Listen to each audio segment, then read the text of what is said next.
Nous votons l'investiture de la Commission européenne cette semaine. C'est évidemment un moment politique extrêmement important qui sera déterminant aussi pour les 5 années à venir et au-delà. Vous vous rappelez qu'en juillet, je n'ai pas apporté mon soutien personnel à la reconduction de la présidence de la Commission européenne, Ursula von der Leyen, pour plusieurs raisons.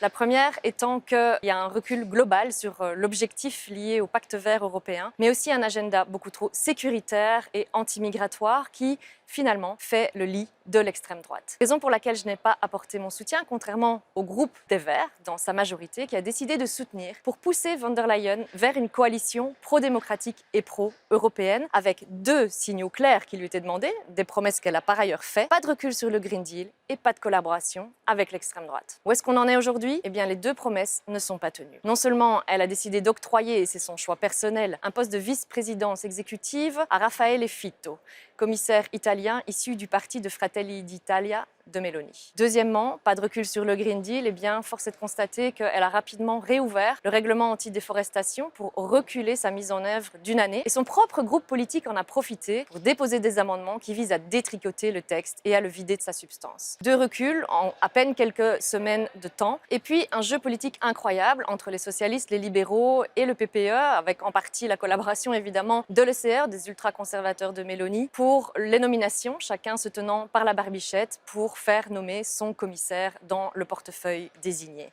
C'est un jeu politique dans lequel les écologistes ne sont pas, puisque nous ne faisons pas officiellement partie de cette majorité, même si nous avons tout le long voulu témoigner que nous voulons être force de proposition pro-démocratique et pro-européenne. Le choix du PPE est clair, c'est de collaborer non seulement avec les ultra-conservateurs, mais aussi avec l'extrême droite dans ce Parlement. Raison pour lesquelles nous préférons être dans une posture constructive, toujours pro-européenne et pro-démocratique, et que dossier par dossier, c'est la posture que nous allons prendre pendant les 5 années à venir. Mais aujourd'hui, le signal est clair, leur deal politique et le contenu de l'accord ne sont pas OK pour nous.